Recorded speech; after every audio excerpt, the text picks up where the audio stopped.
أعوذ بالله من الشيطان الرجيم بسم الله الرحمن الرحيم إن الله وملائكته يصلون على النبي يا أيها الذين آمنوا صلوا عليه وسلموا تسليما اللهم صل على محمد سبحان الله والحمد لله ولا إله إلا الله والله أكبر ولله الحمد الله أكبر الله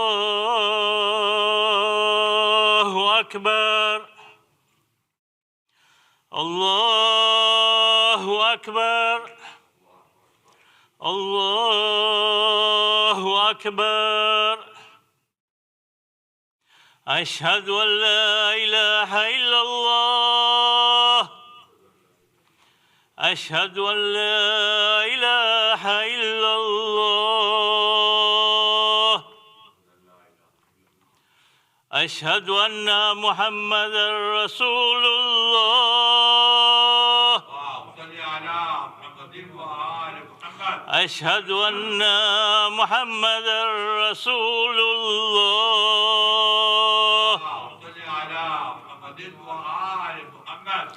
أشهد أن أمير المؤمنين وإمام المتقين عليا ولي الله أشهد أن مولانا أمير المؤمنين وإمام المتقين عليا حجة الله هيا على الصلاة هيا على الصلاة هيا على الفلاح هيا على الفلاح هيا على خير العمل هيا على خير العمل الله أكبر الله أكبر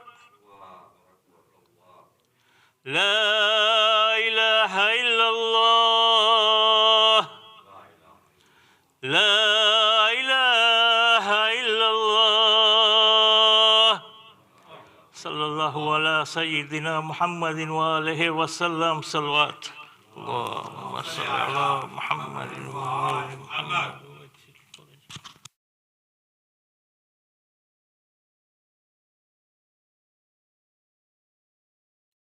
أعوذ بالله السميع العليم من الشيطان اللعين الرجيم بسم الله الرحمن الرحيم الله أكبر الله أكبر أشهد أن لا إله إلا الله أشهد أن لا إله إلا الله أشهد أن محمدا رسول الله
اللهم صل على محمد وعلى محمد. بسم الله الرحمن الرحيم. ياسين والقرآن الحكيم إنك لمن المرسلين على صراط مستقيم تنزيل العزيز الرحيم لتنذر قوما ما أنذر آباؤهم فهم غافلون لقد حق القول على أكثرهم فهم لا يؤمنون إنا جعلنا في أعناقهم أغلالا فهي إلى الأذقان فهم مقمحون وجعلنا من بين أيديهم سدا ومن خلفهم سدا فأغشيناهم فهم لا يبصرون وسواء عليهم أأنذرتهم أم لم تنذرهم لا يؤمنون إنما تنذر من اتبع الذكر وخشي الرحمن بالغيب فبشره بمغفرة وأجر كريم. إنا نحن نحيي الموتى ونكتب ما قدموا وآثارهم وكل شيء أحصيناه في إمام مبين. وضرب لهم مثلا أصحاب القرية إذ جاءها المرسلون إذ أرسلنا إليهم اثنين فكذبوهما فعززنا بثالث فقالوا إنا إليكم لمرسلون قالوا ما أنتم إلا بشر مثلنا وما أنزل الرحمن من شيء إن أنتم إلا تكذبون قالوا ربنا يعلم إنا إليكم لمرسلون وما علينا إلا البلاغ المبين قالوا إنا تطيرنا بكم لئن لم تنتهوا لنرجمنكم وليمسنكم منا عذاب أليم قالوا طائركم معكم أئن ذكرتم بل أنتم قوم مسرفون. وجاء من أقصى المدينة رجل يسعى قال يا قوم اتبعوا المرسلين اتبعوا من لو يسألكم أجرا وهم مهتدون وما لي لا أعبد الذي فطرني وإليهم ترجعون أأتخذ من دونه آلهة إن يردنا الرحمن بضر لا تغني عني شفاعتهم شيئا ولا ينقذون إني إذا لفي ضلال مبين. إني آمنت بربكم فاسمعون قيل ادخل الجنة قال يا ليت قومي يعلمون بما غفر لي ربي واجعلني من المكرمين. وما أنزلنا على قومه من بعد من جند من السماء وما كنا منزلين إن كانت إلا صيحة واحدة فإذا هم خامدون يا حسرة على العباد ما يأتيهم من رسول إلا كانوا به يستهزئون ألم يروا كم أخلقنا أن قبلهم من القرون أنهم إليهم لا يرجعون وإن كل لما جميع لدينا محضرون. وآية لهم الأرض الميتة أحييناها وأخرجنا منها حبا فمنه يأكلون وجعلنا فيها جنات من نخيل وأناب وفجرنا فيها من العيون ليأكلوا من ثمره وما عملت أيديهم أفلا يشكرون. سبحان الذي خلق الأزواج كلها مما تنبت الأرض ومن أنفسهم ومما لا يعلمون. وآية لهم الليل نسلك منه النهار فإذا هم مظلمون والشمس تجري لمستقر لها ذلك تقدير العزيز العليم. والقمر قدرناه منازل حتى عاد كالأرجون القديم لا الشمس ينبغي لها أن تدرك القمر ولا الليل سابق النهار وكل في فلك يسبحون. وآية لهم أنا حملنا ذريتهم في الفلك المشحون وخلقنا لهم من مثله ما يركبون وإن نشاء نغرقهم فلا شريك لهم ولا هم ينقذون إلا رحمة منا ومتاع إلى حين. وإذا قيل لهم اتقوا ما بين أيديكم وما خلفكم لعلكم ترحمون وما تأتيهم من آية من آيات ربهم إلا كانوا عنها موردين. وإذا قيل لهم أنفقوا مما رزقكم الله قال الذين كفروا للذين آمنوا أنطعم من لو يشاء الله أطعمه إن أنتم إلا في ضلال مبين. ويأكلون متى هذا الوعد إن كنتم صادقين ما ينظرون إلا صيحة واحدة تأخذهم وهم يخصمون فلا يستطيعون توصية ولا إلى عليهم بيرجعون ونفخ في السور فإذا هم من الأجداث إلى ربهم ينسلون قالوا يا ويلنا من بعثنا من مرقدنا هذا ما وعد الرحمن وصدق المرسلون إن كانت إلا صيحة واحدة فإذا هم جميع لدينا محضرون فاليوم لا تظلم نفس شيئا ولا تجزون إلا ما كنتم تعملون إن أصحاب الجنة اليوم في شغل فاكهون هم وأزواجهم في ظلال على الأرائك متكئون لهم فيها فاكهة ولهم ما يدعون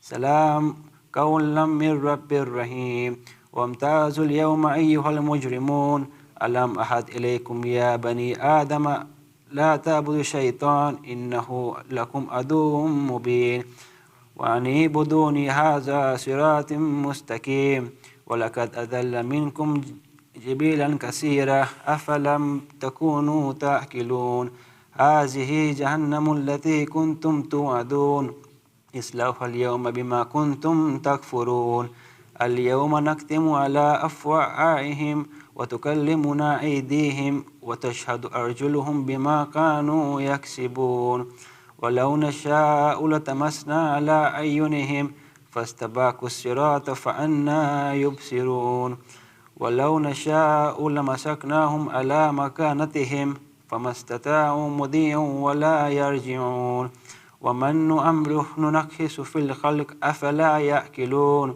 وما ألم نحشر وما ينبغي له إن هو إلا ذكر وقرآن مبين لينذر من كان حيا ويحق القول على الكافرين ألم يروا أنا خلقنا لهم مما عملت أيدينا أنعاما فهم لها مالكون وذللناها لهم فمنها ركوبهم ومنها يأكلون ولهم فيها منافع ومشارب أفلا يشكرون واتخذوا من دون الله أحلية لهم ينصرون لا يستطيعون نصرهم وهم لهم جند مهدرون فلا يحزنك قولهم إنا نعلم ما يسرون وما يعلنون أولم يرى الإنسان أنا خلقنا من نطفة فإذا هو خصيم مبين وضرب لنا مثلا وسع خلقه قال من يحيي العظام وهي رميم قل يحيي الذي أنشأها أول مرة وهو بكل خلق عليم الذي جعل لكم من الشجر الأخضر نارا فإذا هم أنتم منهم توقدون أوليس الذي خلق السماوات والأرض بقادر على يخلق مثلهم بلى وهو الخلاق العليم إنما أمره إذا أراد شيئا أن يقول لهم كن فيكون فسبحان الذي بيده ملكوت كل شيء وإليه ترجعون. فاتحة.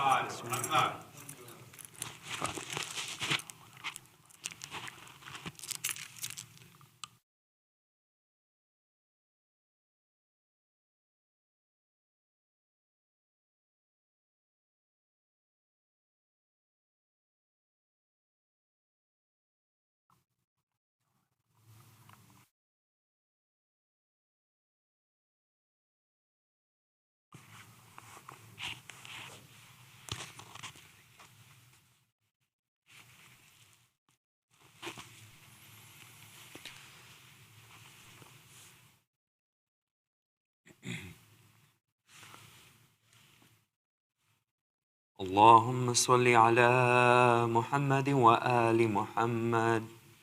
بسم الله الرحمن الرحيم.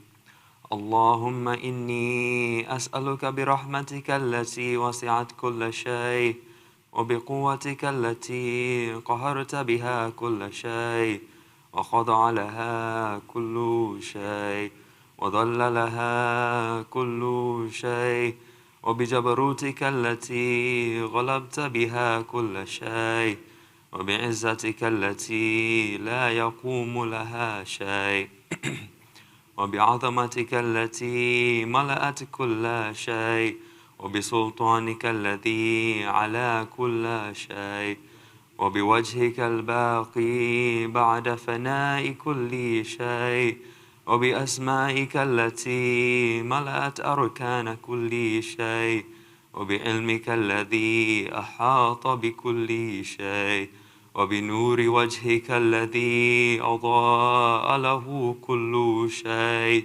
يا نور يا قدوس يا أول الأولين ويا آخر الآخرين اللهم اغفر لي الذنوب التي تحتك العصام اللهم اغفر لي الذنوب التي تنزل النقم اللهم اغفر لي الذنوب التي تغير النعم اللهم اغفر لي الذنوب التي تحبس الدعاء اللهم اغفر لي الذنوب التي تقطع الرجاء اللهم اغفر لي الذنوب التي تنزل البلاء اللهم اغفر لي كل ذنب أذنبته وكل خطيئة أخطأتها اللهم إني أتقرب إليك بذكرك وأستشفع بك إلى نفسك وأسألك بجودك أن تدنعني من قربك وأن توزعني شكرك وأن تلهمني ذكرك اللهم إني أسألك سؤال خاضع متذلل خاشع أن تسامحني وترحمني وتجعلني بقسمك راضيا قانعا وفي جميع الأهوال متواضعا اللهم وأسألك سؤال من اشتدت فاقته وأنزل بك عند الشدائد حاجته وعظم فيما عندك رغبته اللهم عظم سلطانك وعلى مكانك وخفي مكرك وظهر أمرك وغلب قهرك وجرت قدرتك ولا يمكن الفرار من حكومتك اللهم لا أجد لذنوبي غافرا ولا لقبائه ساترا ولا لشيء من عملي القبيح بالحسن مبدلا غيرك لا إله إلا أنت سبحانك وبحمدك ظلمت نفسي وتجرأت بجهلي وسكنت إلى قديم ذكرك لي ومنك علي اللهم مولاي كم من قبيح سترته وكم من فاده من البلاء أقلته وكم من عثار وقيته وكم من مكروه دفعته وكم من ثناء جميل لست أهل له نشرته اللهم عظم بلائي وأفرط بي سوء حالي وقصرت بي أعمالي وقعدت بي أغلالي وحبسني عن نفعي بعد أملي وخدعني الدنيا بغرورها ونفسي بجنايتها ومطالي يا سيدي فأسألك بعزتك أن لا يحجب عنك دعائي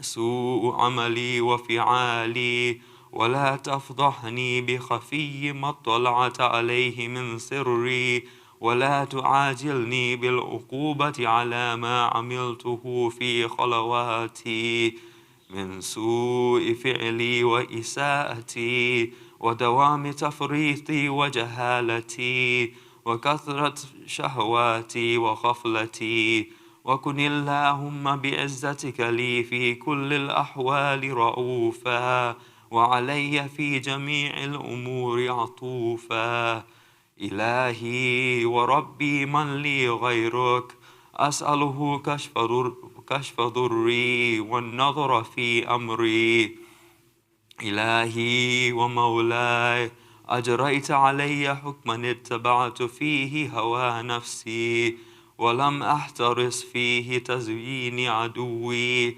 فغرني بما أهوى وأسعده على ذلك القضاء وتجاوزت بما جرى علي من ذلك بعد حدودك وخالفت بعض أوامرك، فلك الحمد علي في جميع ذلك، ولا حجة لي فيما جرى علي فيه قضاؤك وألزمني حكمك وبلاؤك.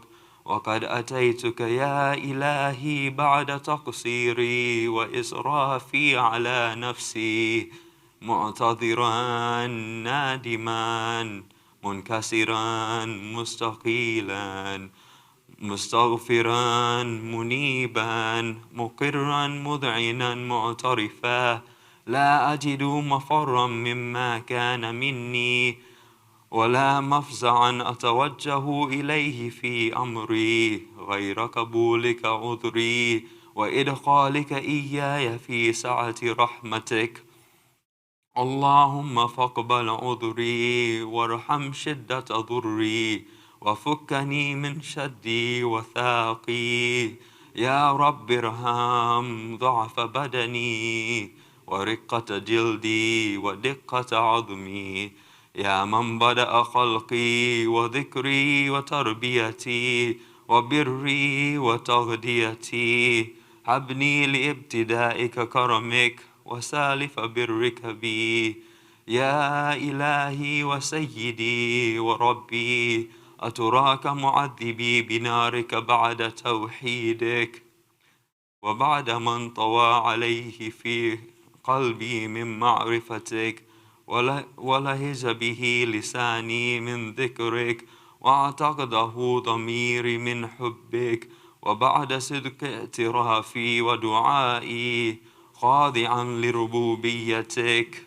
هيهات أنت أكرم من أن تضيع من ربيته أو تبعد من أدنيته أو تشرد من آويته أو تسلم إلى البلاء من كفيته ورحمته. وليت شعري يا سيدي وإلهي ومولاي، أتسلط النار على وجوه خرت لعظمتك ساجدة، وعلى ألسن نفقت بتوحيدك صادقة وبشكرك مادحة، وعلى قلوب اعترفت بإلهيتك محققة، وعلى ضمائر حوت من العلم بك حتى صارت خاشعة، وعلى جوارحت إلى أوطان تعبدك طائعة، وأشارت باستغفارك مذعنة. ما هكذا الظن بك، ولا أخبرنا بفضلك عنك يا كريم. يا ربي وأنت تعلم ضعفي عن قليل من بلاء الدنيا وعقوباتها وما يجري فيها من المكاره على أهلها، على أن ذلك بلاء ومكروه قليل مكثور، يسير بقاؤه قدير مدته. فكيف احتمالي لبلاء الآخرة وجليل وقوع المكاره فيها وهو بلاء تطول مدته ويدوم مقامه ولا يخفف عن أهله، لأنه لا يكون إلا عن غضبك وانتقامك وسخطك، وهذا ما لا تقوم له السماوات والأرض. يا سيدي فكيف لي وأنا عبدك الضعيف الذليل الحقير المسكين المستكين. يا إلهي وربي وسيدي ومولاي، لأي الأمور إليك أشكو ولما منها أضج وأبكي، لأليم العذاب وشدته أم لطول البلاء ومدته؟ فلئن صيرتني للعقوبات مع أعدائك وجمعت بيني وبين أهل بلائك وفرقت بيني وبين أحبائك وأوليائك، فهبني يا إلهي وسيدي ومولاي وربي. صبرت على عذابك فكيف أصبر على فراقك؟ وهبني يا إلهي صبرت على حر نارك فكيف أصبر عن النظر إلى كرامتك؟ أم كيف أسكن في النار ورجائي عفوك؟ فبعزتك يا سيدي ومولاي أقسم صادقا لئن تركتني ناطقا لأضجن إليك بين أهلها ضجيج الآملين ولأصرخن إليك صراخ المستصرخين ولأبكين عليك بكاء الفاقدين ولأنادينك أين كنت يا ولي المؤمنين يا غاية آمال العارفين يا غياث المستغيثين يا حبيب قلوب الصادقين ويا إله العالمين أفتراك سبحانك يا إلهي وبحمدك تسمع فيها صوت عبد مسلم سجن فيها بمخالفته وذاق طعم عذابها بمعصيته وحبس بين أطباقها بجرمه وجريرته وهو يضج إليك ضجيج مؤمل لرحمتك ويناديك بلسان أهل توحيدك وتوصل إليك بربوبيتك يا مولاي فكيف يبقى في العذاب وهو يرجو ما سلف من حلمك أم كيف تؤلمه النار وهو يأمل فضلك ورحمتك أم كيف يحرقه لهيبها وأنت تسمع صوته وترى مكانه أم كيف يشتمل عليه زفيرها وأنت تعلم ضعفه أم كيف يتقلقل بين أطباقها وأنت تعلم صدقه أم كيف تزجره زبانيتها وهو يناديك يا ربه أم كيف يرجو فضلك في عتقه منها فتتركه فيها هيهات ما ذلك الظن بك ولا المعروف من فضلك ولا مشبه لما عاملت به موحدين من برك وإحسانك فباليقين أقطع لولا ما حكمت به من تعذيب جاهدك فقضيت به من إخلاد معاندك لجعلت النار كلها بردا وسلاما وما كانت لأحد فيها مقرا ولا مقاما لكن تقدست أسماؤك أقسمت أن تملأها من الكافرين من الجنة والناس أجمعين وأن تخلد فيها المعاندين وأن تجل ثناؤك قلت مبتدئا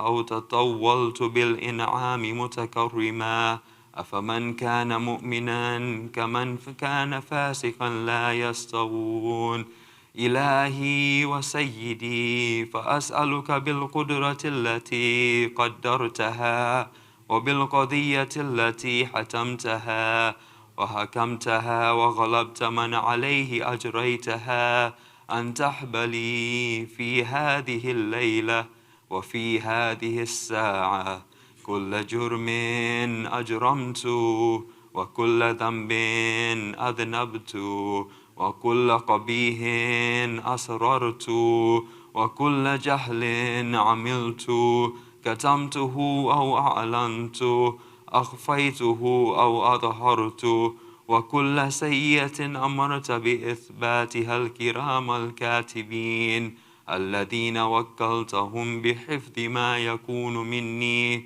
وجعلتهم شهودا علي مع جوارحي وكنت أنت الرقيب علي من ورائهم والشاهد لما خفي عنهم وبرحمتك أخفيته وبفضلك سترته وأن توفر حظي من كل خير أنزلته أو إحسان فضلته أو بر نشرته أو رزق بسطته أو ذنب تغفره أو خطأ تستره يا ربي يا ربي يا رب يا إلهي وسيدي ومولاي ومالك ركي يا من بيده ناصيتي يا عليما بضري ومسكنتي، يا خبيرا بفقري وفاقتي.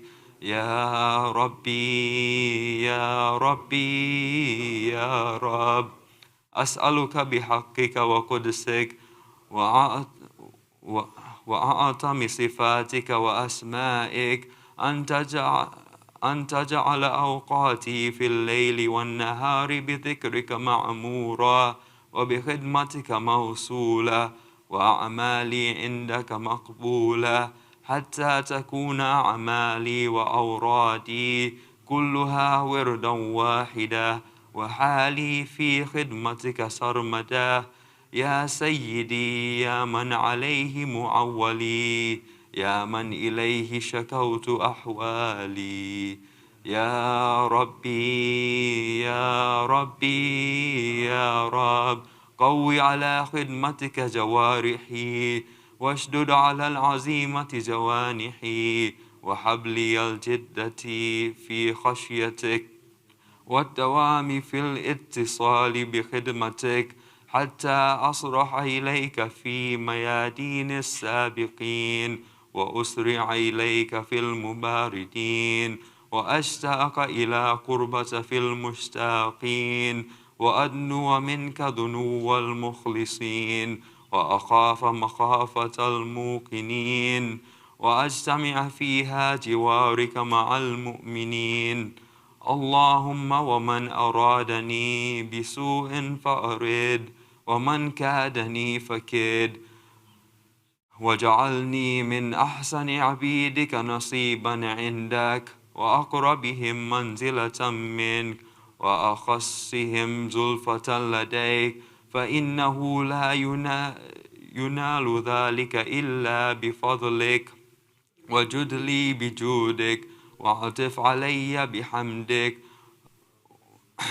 واحفظني برحمتك، واجعل لساني بذكرك لهجا، وقلبي بحبك متيما، ومن علي بحسن إجابتك، وأقلني عثرتي، واغفر لي ذلتي، فإنك قضيت على عبادك بعبادتك، وأمرتهم بدعائك، وضمنت لهم الإجابة.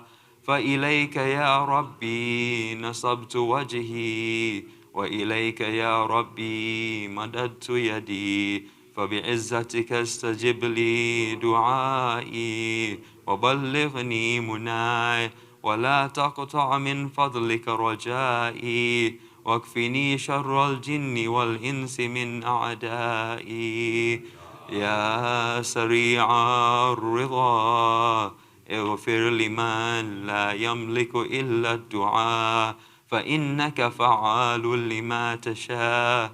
يا من اسمه دواء، وذكره شفاء، وطاعته غنى، ارحم من رأس ماله الرجاء، وسلاحه البكاء. يا سابغ النعم، يا دافع النقم، يا نور المستوحشين في الظلام، يا عالما لا يعلم، صل على محمد وآل محمد، وافعل بي ما أنت أهلك. وصلى الله على رسوله والأئمة الميامين من آله، وسلم تسليما كثيرا كثيرا. اللهم صل على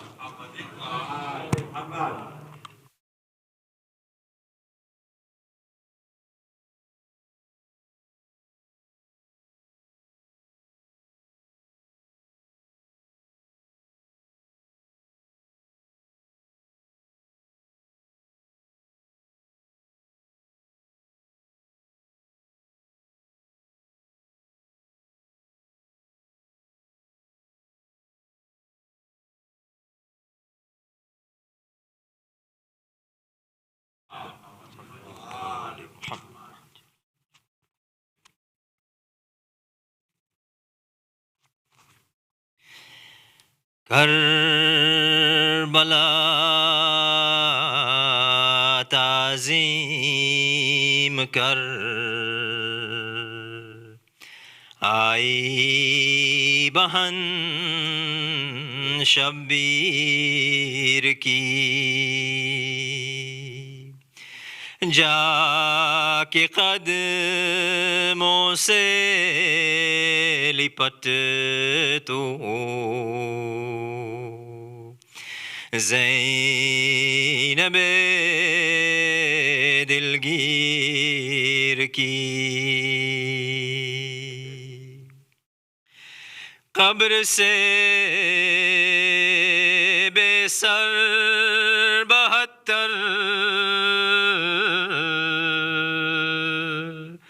تن اٹھے تعظیم کو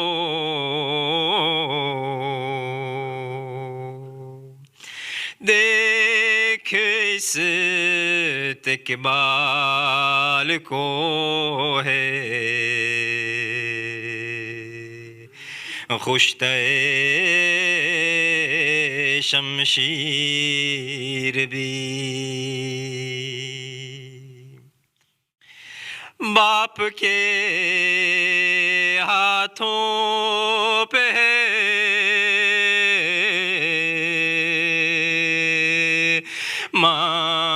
معصوم اصغر تیشن لب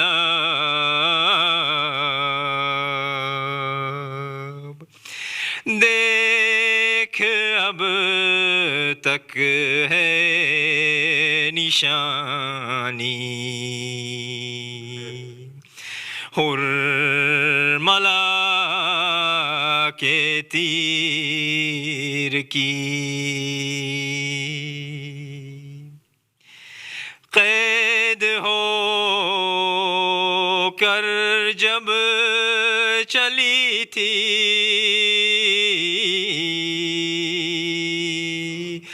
سر پہ چادر بھی نہ تھی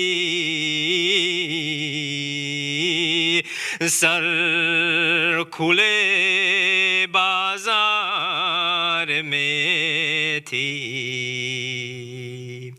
وارث تطہیر کی آج تک رونے کبے کوئی اجازت بھی نہ تھی اب رہائی مل گئی ہوگی عزا شبیر کی ننھی سی تربت یہ اصغر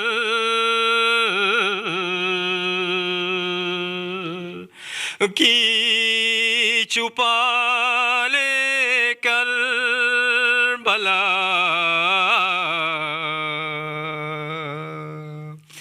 کیا طرف نہ سن سکو گے مادر بے شیر کا مادر اکبر بھی آتی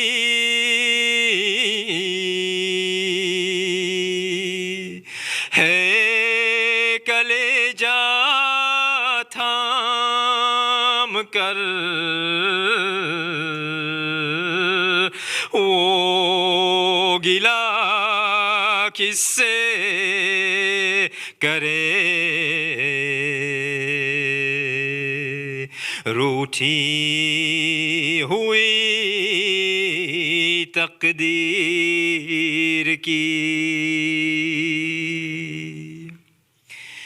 تم سکینہ کو نہ ڈھونڈو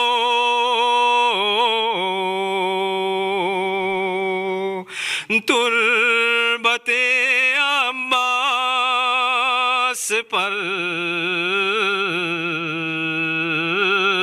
कर रह गई है शाम में वो लाडली शब्बीर की। ए सिपाही सहरले शाह हमको रिहाई मिली।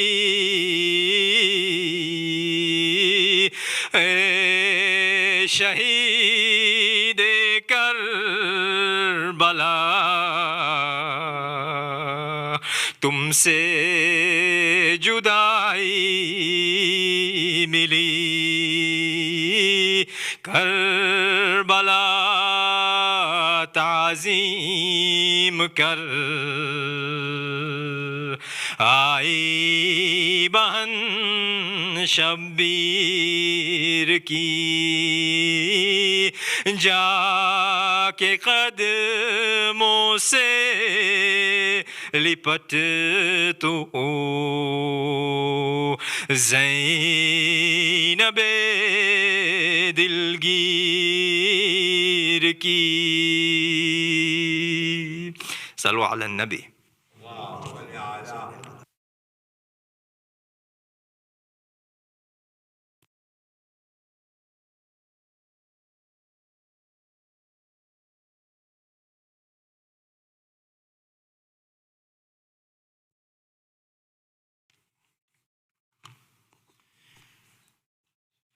Our guest speaker, Sheikh Anwar Jaffer, respected elders, dearest brothers and sisters in Iman, Assalamu alaikum, Jameel wa rahmatullahi wa barakatuh. Surah Fatiha is requested for all marhumin listed on the screen, as well as all other marhumin. Surah Al-Mubarak Al-Fatiha.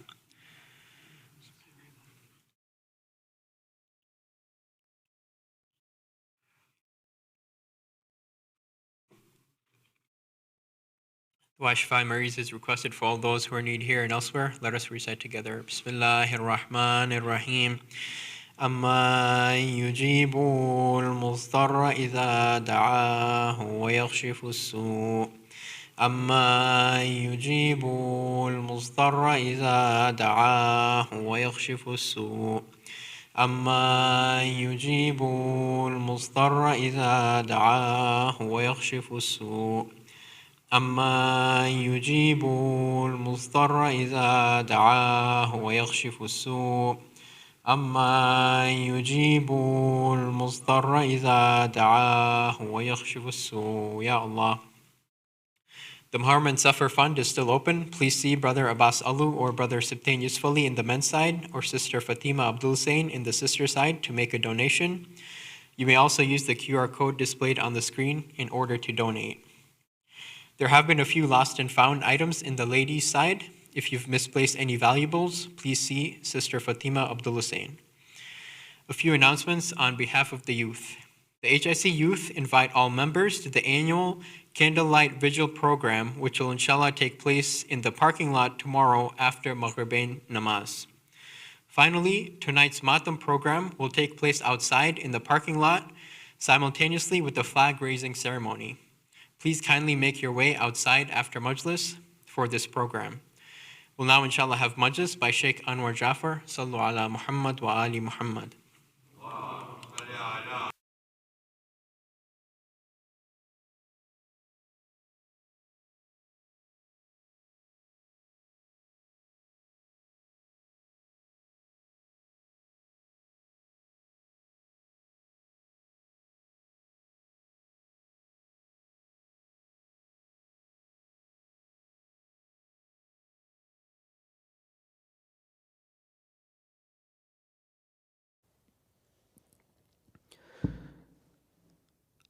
أعوذ بالله من الشيطان الرجيم. بسم الله الرحمن الرحيم.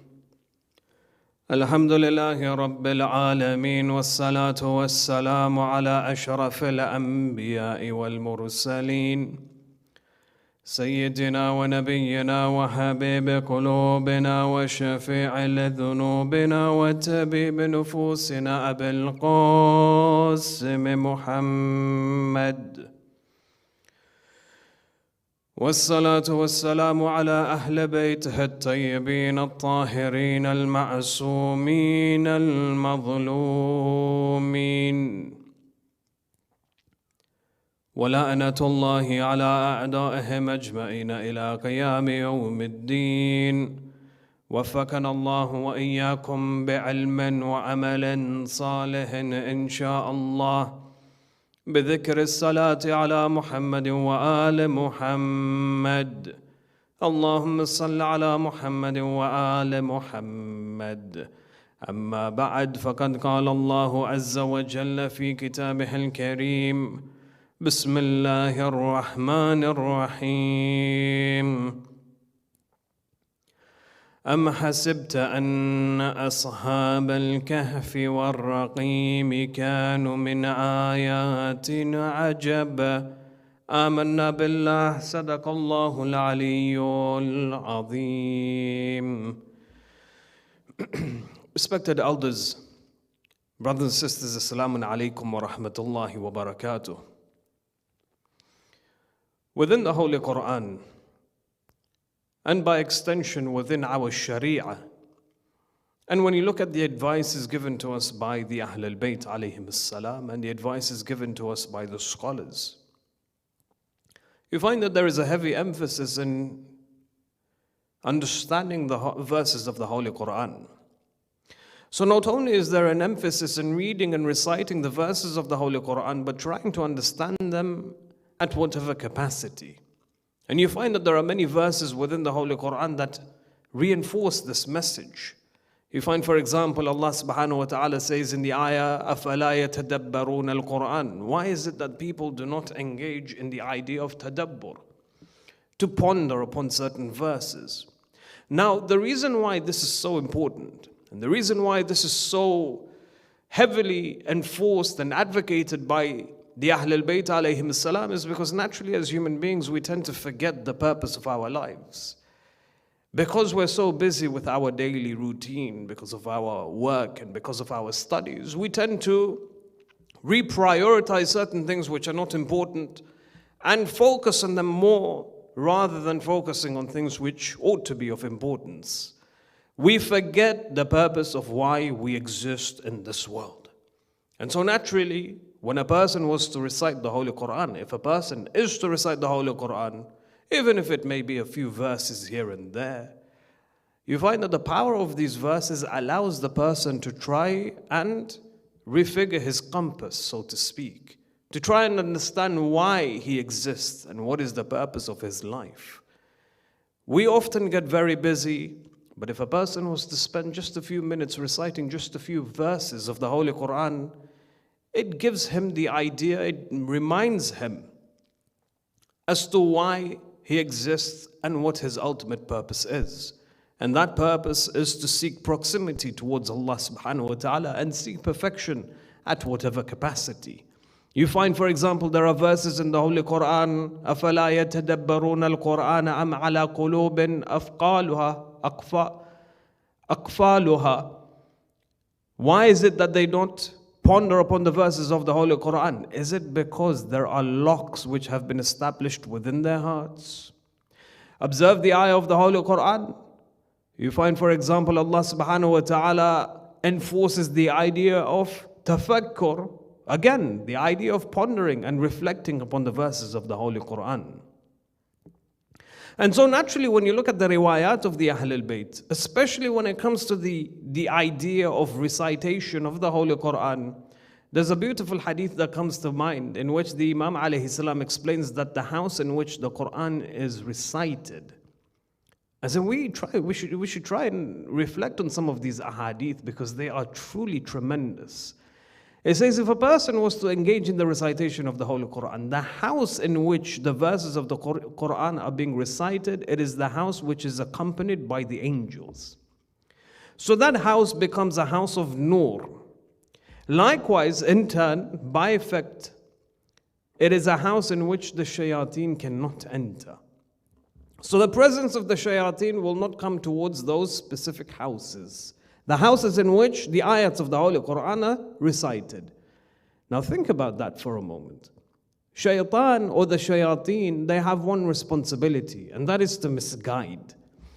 And they've sworn an oath in this regards, that their whole purpose of existence is to misguide as many believers as they can, to drag each and every single one of them towards the fires of hell.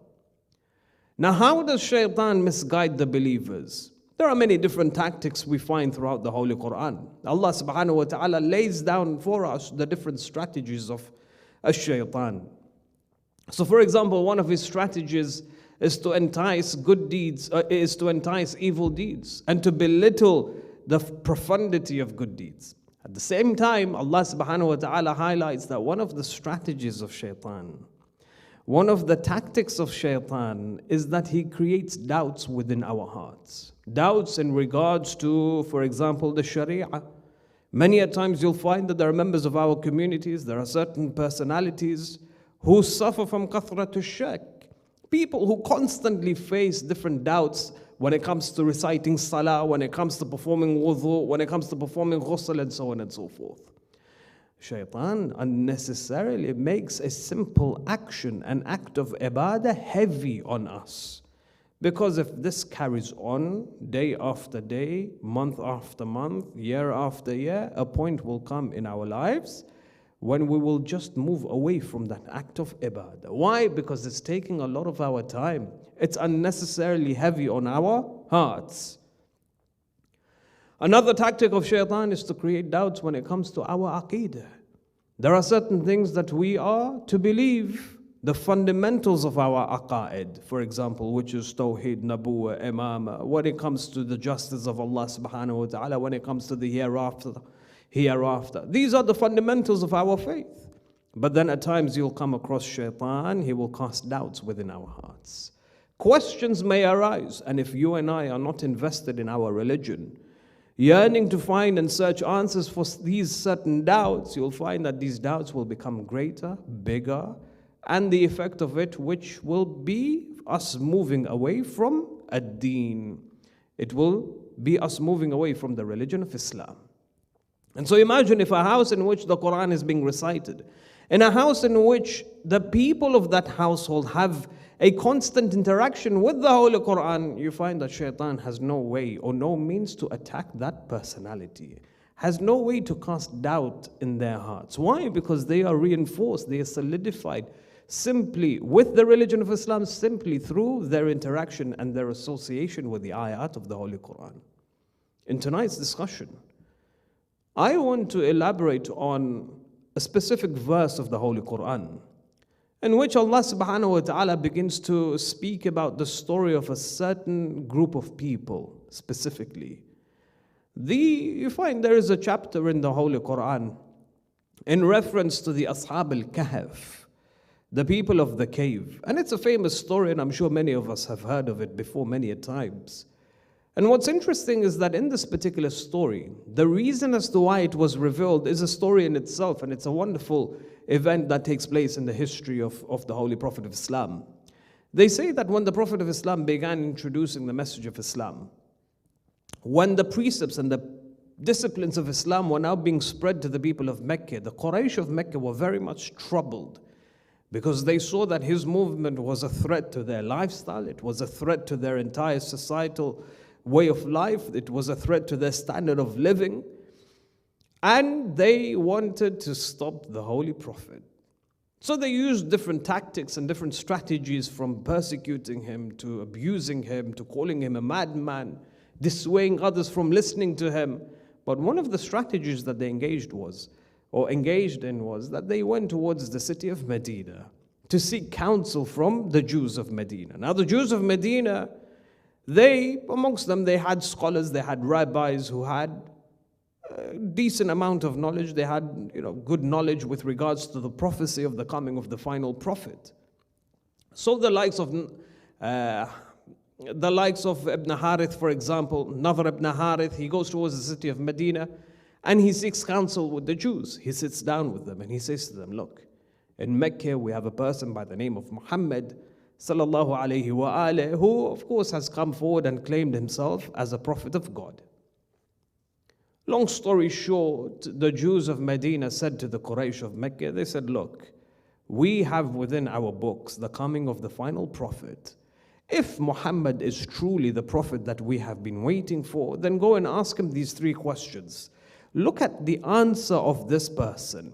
If the answers corroborate with the answers that we have, then we will know that he is the final prophet. But if they are in any way, shape or form different to the answers that we have, then know that that person is a fabricator, is a man full of lies. One of these questions was, what is the ruh? يَسْأَلُونَكَ عَنِ الرُّوحِ. One of these questions was with regards to the identity and the personality of Dhul Qarnayn. The final question was with regards to who are the people of the cave, the youths that were safeguarded by Allah subhanahu wa ta'ala in the cave. So you find that the Quraysh of Mecca went back towards the Holy Prophet of Islam and they asked these 3 questions. يَسْأَلُونَكَ عَنِ الرُّوحِ يَسْأَلُونَكَ عَنِ ذُو الْقَرْنَيْنِ. They asked you about the ruh of the human being, the spirit, the soul, whatever you want to call it. And ya Rasulullah, they asked you about the identity of Dhul Qarnayn. And then the 3rd question was, who are the people of the cave? In which the entire chapter was revealed. The entire chapter was revealed to the Holy Prophet of Islam, and he began to narrate to them the story of the people of the cave. Very interesting story. They say that in the time of one of the kings who was a mushrik, an idol worshipper, and of course it was a society that was built in the idea of idol worship. This particular king had a decent following and he had great power. But there was a group of men from amongst his nation that were considered to be believers. The ayah of the Holy Quran refers to this group of men as fi'ah. Now fi'ah literally means youth. So they were youth. They weren't from amongst the elderly, nor were they too young, but they were youths of their time. And they came from the higher echelons of society. So they were very affluent. They came from good, noble families. They had decent power in their lands. Imam Sadiq alayhi salatu wasalam, when he was asked about this word fi'ah, he came forward and he said, fi'ah does not simply mean that they were youths. It means that they had belief in their hearts. They were known and they were identified as believers by Allah subhanahu wa ta'ala. So they used to, of course, they used to hide their identity. They used to worship Allah subhanahu wa ta'ala in secret. So that idea of them having iman in their hearts, it wasn't something that the people around them knew. Secretly, they used to worship Allah subhanahu wa ta'ala. One day, whatever happened, but their identities were disclosed. And the king found out about who they truly were and how they defiantly opposed the religion of the state, which was of course punishable by death at the time. So the king chased them. These group of men, young youths, decided that they are to flee from the king. So they fled from their nation. Imagine how hard that could have been. Huh? Imagine being in a position where you come from the higher echelons of society. You have many, for example, workers, you have many businesses, you have wealth in your hands, you have prestige, you have a name. You have to leave all of that behind for the sake of Allah subhanahu wa ta'ala. Imagine how hard that would have been for these people. So these groups of men, these youth, they left and they abandoned everything they had behind and they fled. When they fled, they came across certain farmlands. They met a shepherd. The shepherd had a dog. The shepherd was also a believer and he joins the group. And all together they flee the king and the tyranny of the king. They came towards one of the mountainous areas. They came towards one of the mountains. They found a cave. They entered the cave. And you find that Allah subhanahu wa ta'ala then protects them in that specific cave. There's a boulder that blocks the exit or the entrance of the cave. And all of a sudden they are now under the protection of Allah subhanahu wa ta'ala. The rest of the story is not, I'm not concerned or too very much concerned with the rest of the story. So we'll skip that area. But what's important here is, it's unimaginable. As in the human mind cannot fathom how relatable this story is towards the movement of Aba Abdullah alayhi salam. And there are many similarities between the youths of Kahf, the youths of the cave to the whole entire movement of Abu Abdullah alayhi salam, especially what transpired on the 10th of Muharram. Because on the one hand, when you come towards this particular story of the Ashab al-Kahf, you find that they were young men. They were young men who believed in the message. Yes, they were drowning in a place, and they were surrounded by the fogs of ambiguity. There was confusion everywhere. Majority, in fact, all of the people in that nation used to worship idols. But then you have a handful of youths who were able to filter out all of the rubbish that existed, find the haqq, grab onto it, and submit and surrender towards it. And not only that, but they were willing to sacrifice everything they had simply to follow the haqq. Likewise, when you turn towards the movement of Abu Abdullah alayhi salam, it's unimaginable how the entire movement of Abu Abdullah alayhi salam was in the hands of the youths. When we speak about the shuhada, you find that majority of the shuhada were youths. They weren't from the elderly. You had, like, for example, the likes of Zuhair ibn al-Qayn, you had the likes of Burayr, you had the likes of Muslim ibn Awsaja, Habib ibn Madahir. These were from the elderly. John, these were from the elderly. But then majority of the shuhada were youths. You had the likeness of Aliun al-Akbar, Aliun al-Asghar, Qasim. You had Awn al-Muhammad. You had Wahab. You had the likes of Abu Fadl al-Abbas. Abu Fadl al-Abbas was not a man who was well into his 40s and 50s. He was about 33, 34 years of age on the 10th of Muharram. Likewise, he was the eldest brother and he had 3 younger brothers with him. The entire movement of Abu Abdullah alayhi salam was very much highlighted by the sacrifice of the youths. That these youths were very much willing to give up everything they had, including their lives, simply to protect the message of Abu Abdullah alayhi salam. And that's something for us to ponder upon. So here on the one hand, the Ashab al-Kahf, Allah highlights the fact that they were young men. Likewise, Abu Abdullah alayhi salam, his entire movement was led by youths as well. And so not only that, but you find that the people of Kufa, when you look at the events of Karbala and all of the events that led towards the 10th of Muharram, you find that majority of the people that stood against the Imam alayhi salam were from Kufa. You had a few thousand, for example, from Sham. But the point is that these people, they were very much adamant in shedding blood, spilling the blood of the grandson of Rasulullah sallallahu alaihi wasallam, simply because they were very much focused on the dirhams and the dinars that would come towards their way from Ibn Ziyad. They were very much influenced by the attractions they were very much attracted to the world. And they were influenced by the different pleasures of the world. And that's something quite beautiful for us to remind ourselves. That these young men, they were willing to give up everything. In a world that was, you could say, a world of deceit, in a world of ambiguity, in a world of confusion, in a world of misinformation, especially what was coming from Syria, especially what was coming from the hands of Ibn Ziyad in Kufa, and like his father Ziyad ibn Abi, who was the governor of Kufa for many, many years, the people of Kufa, they had no value towards religion and holding on to the rope of Allah subhanahu wa ta'ala. They had no interest in that. Yet at the same time, you find a handful of youths, 72 martyrs in Karbala. They were able to filter out all of the fog of all of the different rubbish that existed in their time, and they were able to understand the truth, not only understand it, but hold on to it. And they gave their lives for Abu Abdullah alayhi salam. And that in itself is admirable. Coming back to the story of the Ashab al-Kahf, you find that there's this particular verse that Allah subhanahu wa ta'ala uses to introduce the story of the people of the cave. Now the discussion is surrounding this particular ayah. Bismillah ar-Rahman ar-Rahim. Am hasibta anna ashab al-kahfi wal-raqim kanu min ayatina ajaba. When speaking to the Holy Prophet of Islam, Allah says to him, what? Do you find the story of the people of the cave and the people of Raqim to be strange and something of great perplexity? Is it something that is extremely astonishing for you? And the idea being is that there are certain things which are far more astonishing than the people of the cave. Because one of the aspects of the people of the cave, or the story of the people of the cave, is that they were residing and they slept in the cave for over 300 years.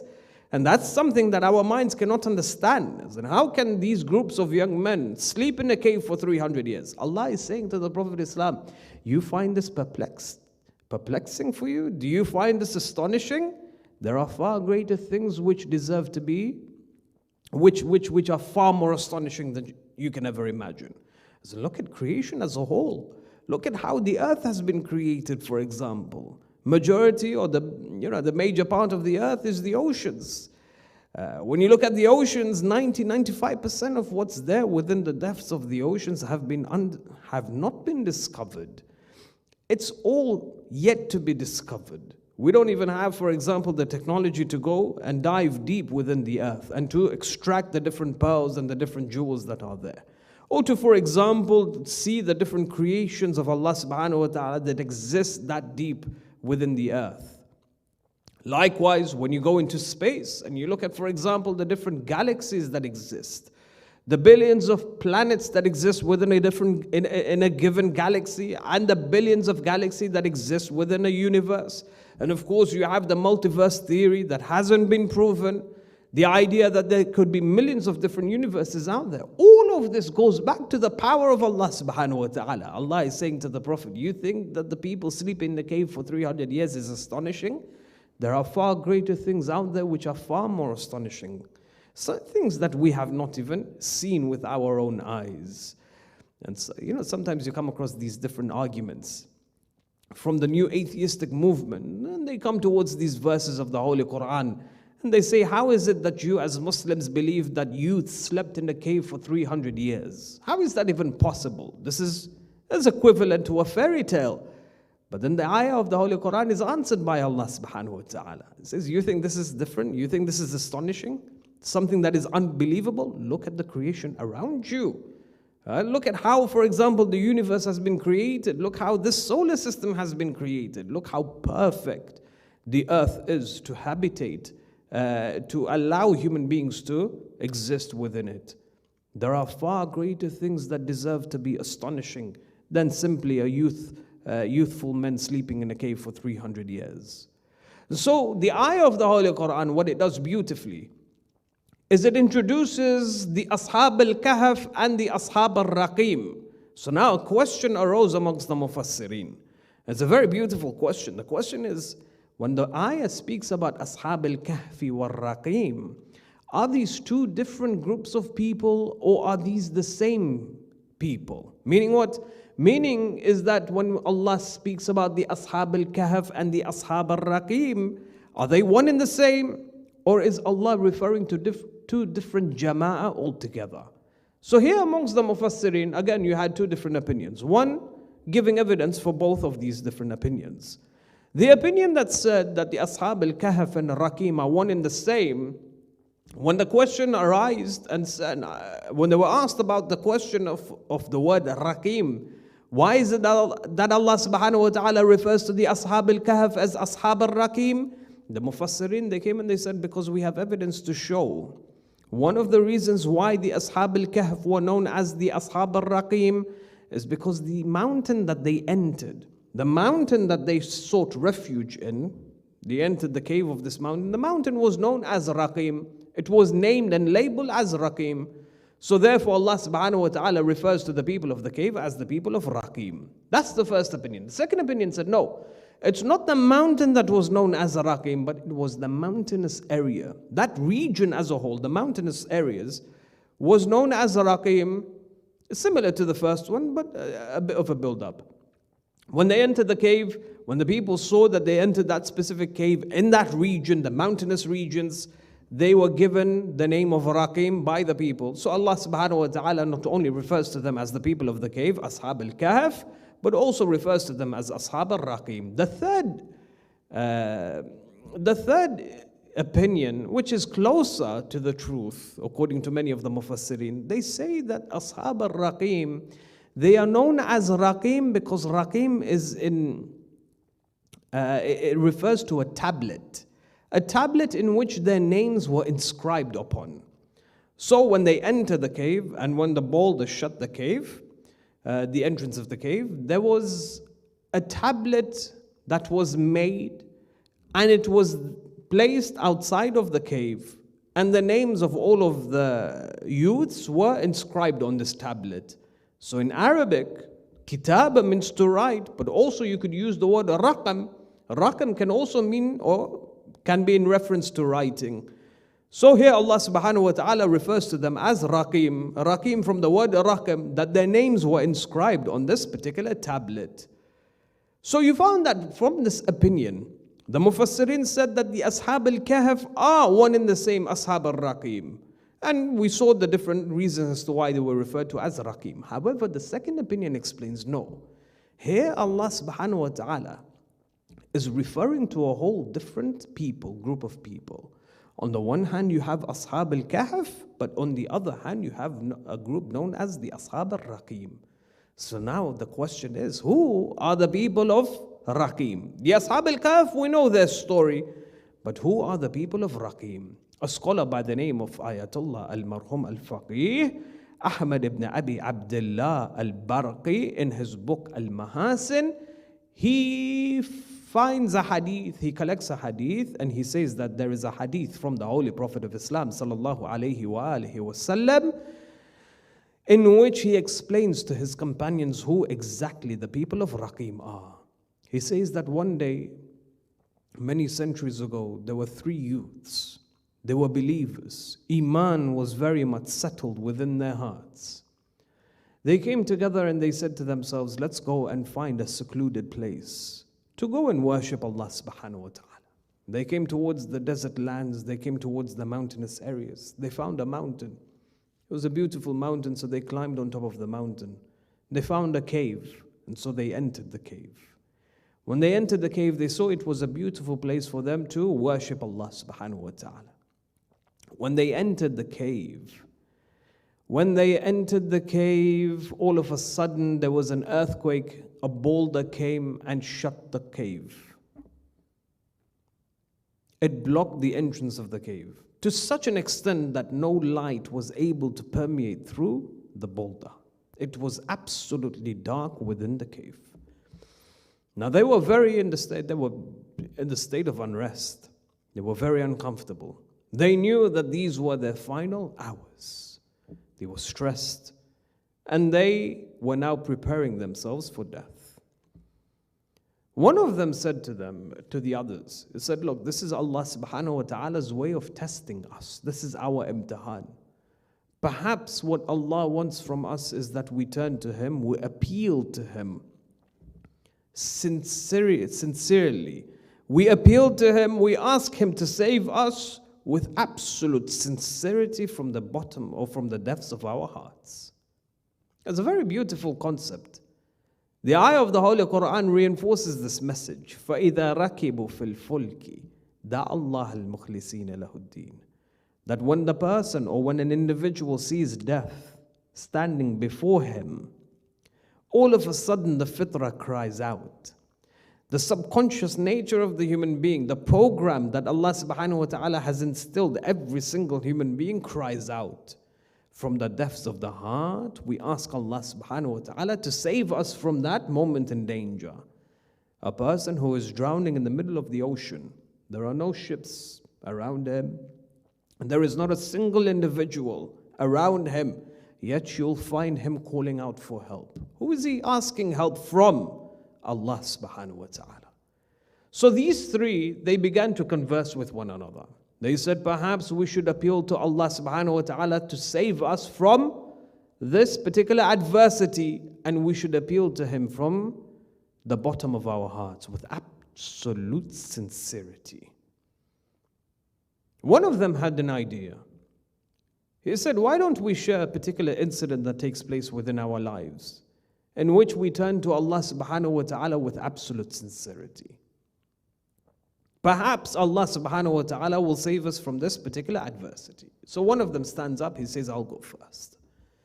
He says, Ya Allah, many years ago I was in a position where I was able to very easily have my way with a woman.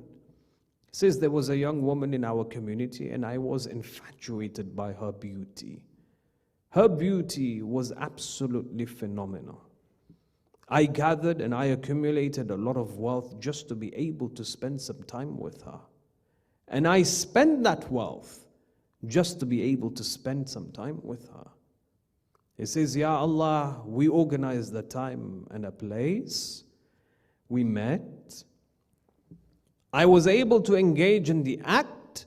I was about and I was on the verge of committing fornication, but then all of a sudden I remembered you. A thought of you came into my mind.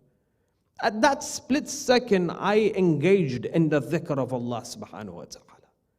Instead of ignoring it and continuing with the act and proceeding with it, I thought of your anger over my actions. So what I did was I got up and I left. I did not even take my money back. I left what it was or where it was, and I left from that situation. I walked away from it, Ya Allah. Despite how difficult it was, despite how hard it was for me, I walked away from it. Now this act is not something that is easy for us to do. Imagine, let's say for example, there are 100 samples, 100 couples who are on the verge of committing fornication. How many of them would walk away from the act, knowing that it's haram? You'll have 1 or 2 or 3 who will walk away from it. But the vast majority of these couples will engage in the act. They say that Nabi Yusuf alayhi salam, very beautifully, the ayah of the Holy Quran explains this, that when Zulaykha ran behind Nabi Yusuf, the ayah of the Holy Quran says, وَلَقَدْ حَمَّتْ بِهِ. She was very much desirable for him. Yes, as in she desired him and she ran after him.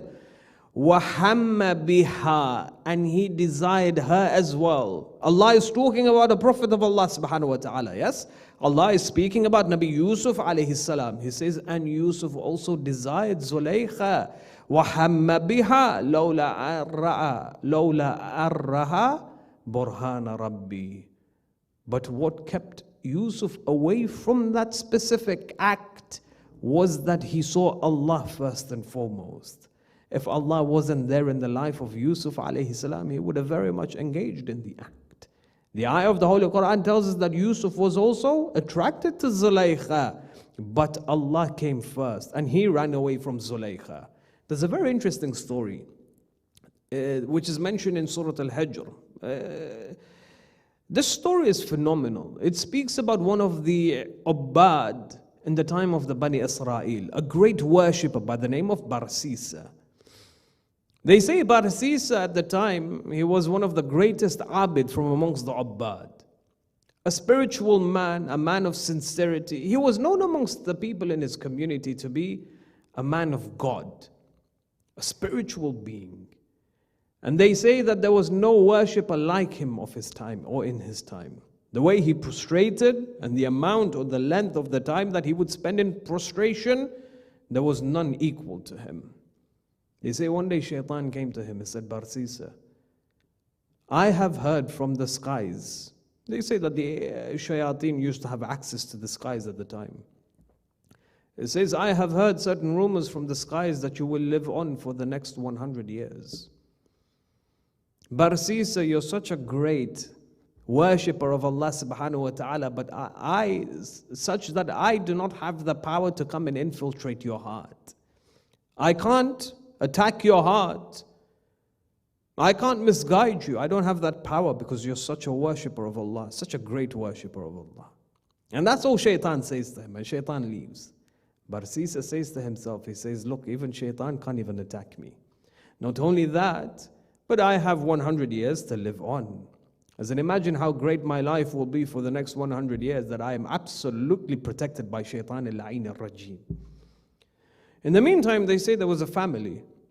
And this family had a young woman. And this young woman, she was unfortunately mentally unwell. She wasn't sane. She wasn't able to tell the difference between right and wrong. The family, they said, look, why don't we take this young woman, our daughter, towards Barsisa? We leave him for a night with her. Maybe perhaps he would pray for her. And because he's such a great abid, a great worshipper, Allah will answer his dua and cure our daughter. So they came towards Barsisa. They said, Barsisa, we'll leave our daughter with you for the night. Barsisa agreed and they left. The daughter was now in his home. All of a sudden, he begins to have certain thoughts. This woman, this young woman, very beautiful, very attractive. And he's attracted to her. He starts justifying his actions. This woman, she can't tell the difference between right and wrong. She won't know what's happening. I'll have my way with her. And what's the worst that can happen? So he does what he does. He commits the deed, he fornicates. After the deed is done, then there is the deluge of guilt that comes with it. When he is guilty, or when he starts feeling guilty, he now begins to, he's now scared, he's now afraid. He starts saying to himself, what if this woman has a way to communicate? However she communicates, what if she now goes ahead and tells her brothers and her parents that I had my way with her? So one thought leads to another, and he begins to think about killing her. Long story short, he comes and he kills her. He kills her, he buries the body. The next day, the parents came to come collect their daughter. They see that the daughter has left. The daughter has left. Barsisa, where is our daughter? Barsisa says, look, your daughter in the morning, she got up and she left my house. She left my premises. I have not seen her again. Where did she go? I don't know. She just left. So now they were worried for their daughter. They began looking and searching for the daughter. Shaitan, they say, he came disguised as a man. They came towards the parents and said, your daughter has been killed by Barsisa, and he's buried her in this location. They came towards that location, they unearthed, and they found the body of their daughter. According to the law of the time, Barsisa had committed a crime punishable by death, so they collected him and they took him towards the courts. Public execution, it was decided for Barsisa. Barsisa is now a few moments away from being executed. Shaitan appears to him. Says, Barsisa, do you remember me? Barsisa, he looks at Shaitan, he says, you lied to me. You said to me that I will live on for 100 years, but now I see my death before me. Shaitan says to him, Barsisa, why did you listen to me? My job is to misguide each and every single one of you and take you with me towards the fires of hell. لَأَغْوِيَنَّهُمْ أَجْمَعِينَ. This is the oath that I have taken, that I will misguide as much as I can from amongst you, humanity. He says, Barsisa, but there is a way out for you. He says, what is it? He says, Barsisa, God is not here. God can't save you now. But I'm here. Flesh and blood standing right before you. Give your allegiance to me and abandon the allegiance that you have made with God. The moment you give your allegiance to me, I will save you. Barsisa thinks for a while and then he begins to give his allegiance to Shaitan. Shaitan laughs at him and he says, why do you keep believing me, ya Barsisa? He leaves Barsisa, he abandons him, Barsisa is then executed. According to the tafsir of this particular ayah in Surah Al-Hijr, verse number 16-17, Allah subhanahu wa ta'ala says that Barsisa, a great abid, yes, he dies in the state of kufr. And what appears after his death are the punishments in the fires of hell. So the idea of fornication is not something that is simple and easy for us to walk away from, especially when we are in that position in the first place. This young man stands up, he says, Ya Allah, you know how difficult it is for a person to move away from this act, and I moved away from it. All of a sudden, the boulder, there is a crack that appears in this boulder, and some light, a ray of light permeates, and it enters the cave. All of a sudden, the second man stands up. He says, Ya Allah, do you remember? He says, Ya Allah, there was a time, many years ago, when I had a wall to build in my property, and I hired 10 workers to come and build this wall for me. We agreed on a price for their labor. 5 or half a dirham were their wages. Their wages were to be half a dirham. Regardless of how much they work or how little they work, each and every single one of them had to be paid half a dirham. At the end of the day, I came towards them and I paid each and every single one of them half a dirham. I came to the last work and the last worker said to me, he said, look, the amount of work that I've exhausted and I've put in, the effort was worth 2 workers. So instead of half a dirham, you owe me 1 entire dirham. I said to this man, I said, look, but we've agreed to a price beforehand. Half a dirham, regardless of how much you work or how little you work. This is your wages, and this is something that we've agreed upon. This man, in the scoff of anger, he walks away. He doesn't take half a dirham. He says, Ya Allah, I had now half a dirham in my hands. So what did I do with this half a dirham? I went and I bought some seeds. I took these seeds and I planted them in my land. And you gave me a lot of rizq from these seeds. There was a lot of produce, a lot of plants, and a lot of fruits that came with it. Yes, and they were worth thousands of dirhams. They say one day all of a sudden this young man came back to me and he said, remember that day when I built the wall for you and we agreed on the price of half a dirham? He says, I was wrong for asking for a full dirham. Maybe perhaps you can return that half a dirham to me. I need it. He says, Ya Allah, when that man asked for his half a dirham, I said to him, come, I'll show you something. I brought him towards this land and I said to him, that half a dirham that you refused to take from me, I went and I bought some seeds. I bought some seeds and I planted these seeds in this land and this is what came from it. He said, it is justice for me to not just return half a dirham to you, but to return that exact half a dirham back to you. And that is manifested in all of these different plants. These plants and fruits and produce, whatever they were worth thousands of dirhams. And I gave it all to this man because it was his right, it was his haqq. Ya Allah, I did this because of ikhlas and niyyah, with sincerity and with absolute love towards you. All of a sudden, the earth shakes a little and the boulder cracks and more light begins to permeate into the cave. Then the last man, the third from amongst them, stands and he says, Ya Allah, I remember one day when I came to my parents' house and they were sleeping. Now this particular person, very interestingly, he would work all day long and whatever wages he would earn, he would buy food for himself and he would buy food for his parents as well. He says, I came home and I saw that my parents were sleeping. And I had many different options in front of me. One of the options was that I leave the food in the house and I go back to my house. It says in such a case, I was worried that the animals, the feral cats or dogs or whatever they were, they would come into the house and they would eat the food. That wasn't an option. This food was specifically for my parents. They are old, they are frail, they need this food. It said the second option that I had was that I come home to their home and I wake them up from their sleep and I feed them their food. But I couldn't do that because they were very comfortable. And I didn't have the heart to wake them up just to give them their food. The third option was that I take the food with me back to my home. He says, what if my parents woke up in the middle of the night and they are hungry, but there is no food in their house? There's no food in their house and they are disheartened simply because I am not there to provide them with the food. He says the fourth option that I had was that I stay there with them the entire night.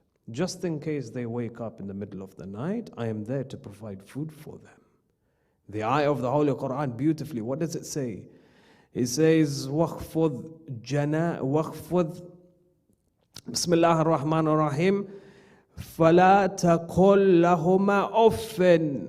And do not even dare to say uff to your parents. وَلَا تَنْحَرْهُمَا وَقُلْ لَهُمَا قَوْلًا كَرِيمًا. And be kind to them.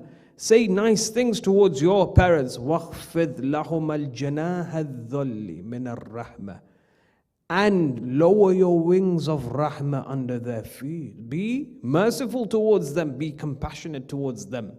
And pray for them as well. وَقُلْ رَبِّ ارْحَمْهُمَا كَمَا رَبَّيَانِي صَغِيرًا. Ya Allah, bless them and be kind to them the way they were kind and compassionate to me when I was young. There is the sense of authority that parents have that we ought to establish, that we ought to follow and submit towards. This young man, he says, there was an authority of my parents. My parents were in need. They were old, they were frail, they had certain hajat. They relied on me, and I made sure that I was to fulfill my obligations towards them.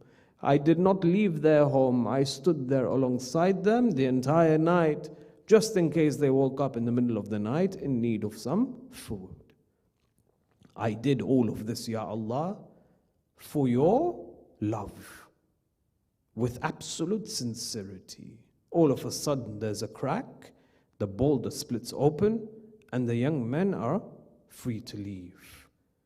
Allah subhanahu wa ta'ala immortalizes their story within the Quran simply because of their actions or their good deeds. That was reserved only for Allah subhanahu wa ta'ala. Allah subhanahu wa ta'ala says, أَمْ حَسِبْتَ أَنَّ أَصْحَابَ الْكَهْفِ وَالرَّقِيمِ كَانُوا مِنْ آيَاتِنَا عَجَبًا. To the Holy Prophet of Islam. They say that post Karbala, when the shuhada were taken from Kufa towards Sham, they say that the ladies and the children, they were dragged. At times they were forced to walk. And at times they were forced to ride camels, but without saddles. Imagine how uncomfortable that may have been for those children, especially for the women, especially for Imam Sajjad alayhi salam. They say that as they were proceeding towards Sham, they passed a monastery. There was a monk who used to reside in this monastery. This monk, they say that when he looked outside of the window, he saw some light shining in the distance. When the caravan came towards this monastery, they say this monk came out and he saw that there was a light emanating from the midst of these people. He came towards them and he said to them, "Who are you and where do you come from?" They introduced themselves as the followers of Yazid ibn Muawiyah. And of course, when he saw the heads on the spears, that's not something natural for a person to see, heads on spears. When he saw the head of Abu Abdullah alayhi salam, he saw great nur emanating from the light from the head of Abu Abdullah alayhi salam. But when he saw the head of Abu Abdullah, he saw the lips of the Imam alayhi salam moving. And he kept hearing this verse being repeated over and over again. Which verse was this? It's this exact verse. أَمْ حَسِبْتَ أَنَّ أَصْحَابَ الْكَهْفِ وَالرَّقِيمِ كَانُوا مِنْ آيَاتِنَا عَجَبًا. This monk, when he sees the head of Abu Abdullah alayhi salam, he says, "Ya Abu Abdullah, Wallah, you are truly a'jaba. You are more strange and far more marvelous than anything that Allah has created in this universe." He came towards one of the guards that were looking after the heads, or the head of the caravan. When he came towards them, he said, "Wallah, I have lived in this monastery for many years and many decades. I've accumulated 10,000 dinars and I'm willing to give you all of everything that I have in my hands. Allow me to spend one night with this head, the head of Abu Abdullah alayhi salam." They agreed. They gave him the head of Abu Abdullah alayhi salam. He takes it back towards the monastery. He cleans the head. He washes the head. Then he embraces the head. All he can see is nur emanating from the head of Abu Abdullah alayhi salam. He embraces the head and he cries and he cries and he weeps until the early hours of dawn, until the early hours of the morning. He then turns to Abu Abdullah alayhi salam and he says, "My time with you is up. But wallah, I testify that there is no God but Allah, and your grandfather Abu Abdullah was his messenger.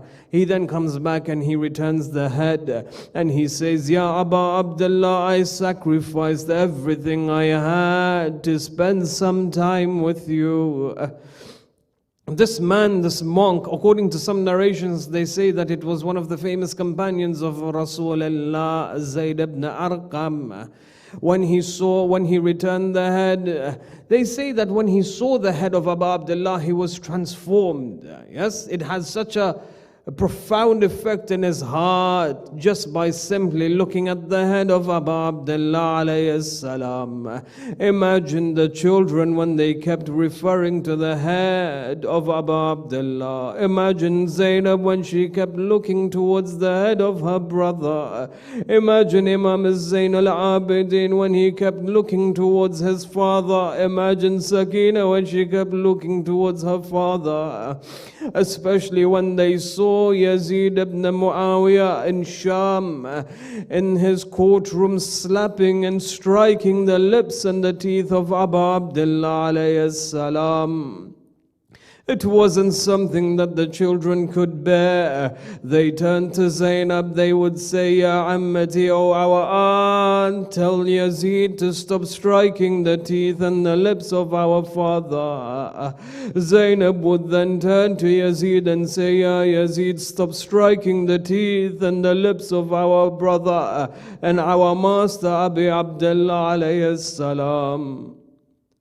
إنا لله وإنا إليه راجعون سيعلم الذين ظلموا أي منقلب ينقلبون رحم الله من قرأ سورة الفاتحة.